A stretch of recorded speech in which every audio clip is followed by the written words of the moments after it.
NCERT solution chapter 1 electric charges and field question number 15. Consider a uniform electric field E is equal to 3 into 10 power 3 in x direction. First, what is the flux of this field through a square of 10 cm on the side whose plane is parallel to the YZ plane? Second, what is the flux through the same square if the normal to this plane to its plane makes 60 angle with the x axis? Okay, तो अपने पास देखो electric field दे रखा है 3 into 10 power 3 आई direction x direction में, आई cap मतलब x direction,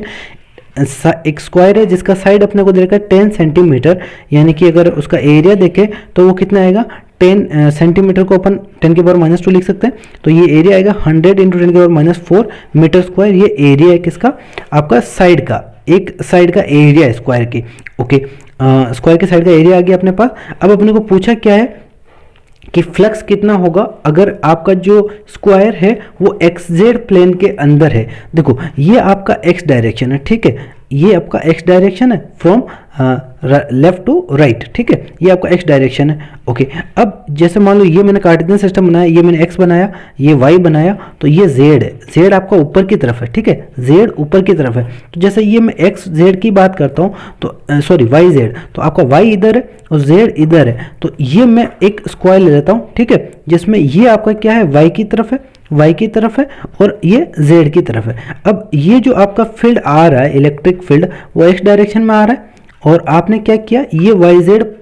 plane square रख दिया, ठीक है, ये इस तरफ रख दिया, तो इलेक्ट्रिक फील्ड लाइंस इसमें से क्रॉस करेगी, राइट। तो इलेक्ट्रिक फील्ड लाइंस क्या कर रही है, क्रॉस कर रही है, तो इस जो ये एरिया ए है उसका वेक्टर क्या होगा, उसका वेक्टर तो इस तरफ होगा, एरिया वेक्टर इस तरफ है, एरिया वेक्टर क्या इस तरफ है, और इलेक्ट्रिक फील्ड क्या, इलेक्ट्रिक फील्ड भी इस तरफ है। यानी आपका जो एरिया और इलेक्ट्रिक फील्ड की बात करें तो एरिया कितना है अपना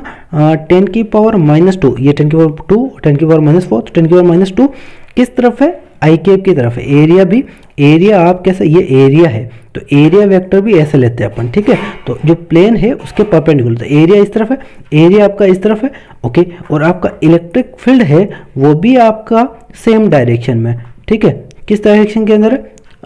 एक्स डायरेक्शन के अंदर, तो एरिया भी एक्स डायरेक्शन के अंदर और इलेक्ट्रिक फील्ड भी एक्स डायरेक्शन के अंदर। तो फ्लक्स क्या होता है, फ्लक्स होता है amount of field lines passing through an area, तो इस एरिया में से कितनी फील्ड लाइन पास कर रही है, ठीक है, उसको फ्लक्स बोल रहे हैं। तो यहाँ से तो जितनी यहाँ से टकरा रही है वो सारी पास कर रही है, तो इसका फॉर्मूला है आपके पास E डॉट ए, यानी इलेक्ट्रिक फील्ड और एरिया वेक्टर का डॉट प्रोडक्ट, या फिर बोल सकते हैं EA कोस ऑफ थीटा, ठीक है। ओके, तो देखो अब इस सिचुएशन, फर्स्ट सिचुएशन में दोनों सेम डायरेक्शन के अंदर है, राइट, तो यहाँ पे थीटा क्या है, 0 एंगल, देखो एक्स ये भी एक्स डायरेक्शन, इलेक्ट्रिक फील्ड भी एक्स डायरेक्शन, ठीक है, डायरेक्टली पास हो रहे हैं ना, एरिया वेक्टर भी इधर है और फील्ड भी इधर है, तो एंगल क्या होगा 0, तो अपने पास फॉर्मूला गया cos 0 क्या होता है 1, तो EA cos 0। Okay, value put करते हैं तो इलेक्ट्रिक फील्ड है अपने पास 3 इंटू 10 की पावर 3 और एरिया है 10 की पावर -2 और ये आ जाएगा 1, तो कितना आ जाएगा, ये 0.3 आ जाएगा, कितना आ जाएगा, कुछ गलत किया अपन ने, 0.3 आ जाएगा, ठीक है, तो 0.3 क्या आ गया, फ्लक्स आ गया। तो फ्लक्स क्या होगा, इलेक्ट्रिक फील्ड यानी कि न्यूटन पर कूलम, तो इलेक्ट्रिक फील्ड होता है राइट, और ये इनटू मीटर स्क्वायर आपका फ्लक्स हो जाएगा, ठीक है, ये आपका फ्लक्स हो गया। ओके, बी पार्ट में क्या पूछा है, बी पार्ट में बोल रखा है कि अब आपने क्या किया कि एंगल बना दिया किसके बीच में, normal to its plane makes 60 angle with the x axis. तो जो आपका ये नॉर्मल है, एरिया है वो 60 एक्स एक्सिस, ये तो एक्स एक्सिस है, इसके साथ 60 बना रहा है, यानी इसको आपने टेढ़ा कर दिया। तो अब ये क्या, ये जो नॉर्मल है, नॉर्मल वो 60 एंगल बना रहा है किसके साथ, एक्स एक्सिस, ये एक्स एक्सिस है और ये आपका एरिया वेक्टर है, तो ये आपका इलेक्ट्रिक फील्ड है, ये आपका एरिया वेक्टर, ये आपका एक्स एक्सिस है, ये आपका एरिया वेक्टर, ठीक है। तो एरिया वेक्टर एक्स एक्सिस के साथ कितना एंगल बना रहा है, 60 बना रहा है। ये इसको अपन इस तरह से टिल्ट किया कि आपका ये जो एरिया वेक्टर है वो इलेक्ट्रिक फील्ड के साथ 60 डिग्री बना रहा है, ठीक है। ओके, तो अब जो इलेक्ट्रिक फील्ड लाइन तो ऐसे ही आ रही है बट ये थोड़ा टेढ़ा हो गया, तो कम फ्लक्स पास होगा, तो कितना फ्लक्स पास होगा, Q is equal to EA cos of 60। Okay, value put करो, E कितना है 3 इंटू 10 की पावर 3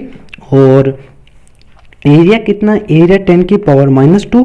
और एंगल कितना है cos 60, राइट, cos 60 होता है 1/2, तो ये 3 इंटू 10 की पावर 1 कुछ गलत किया था यहाँ पे, राइट, यहाँ पे गलत किया था अपन ने, 30 लिखना है ये, ठीक है, क्योंकि ये 10 की पावर 1 आ रहा है तो 30 आएगा, सही है। ओके, ये क्या होगा 10 की पावर 1, और ये cos 60 क्या होता है 1/2। ओके, सोल्व करते हैं तो ये आ जाएगा 15 न्यूटन पर कूलम इंटू मीटर स्क्वायर, ये फ्लक्स होगा। क्लियर है? तो सेकंड में फ्लक्स कितना होगा 15, और फर्स्ट में क्या होगा 30। तो जब नॉर्मल होता है, जब एरिया आपको नॉर्मल रखते हैं, इस तरह से रखते हैं, तो फ्लक्स ज़्यादा पास होता है, अगर ऐसा करेंगे तो कम पास होगा, और ऐसा कर देंगे तो बहुत कम पास होगा। ठीक है, अगर एंगल एरिया वेक्टर 90 हो जाएगा किसके साथ, इलेक्ट्रिक फील्ड के साथ, इलेक्ट्रिक फील्ड इस तरफ है, एरिया वेक्टर इस तरफ है, अगर 90 हो गया तो सबसे कम हो जाएगा, जीरो हो जाएगा, क्योंकि cos 90 कितना होता है 0 होता है, तो ये 0 हो जाएगा।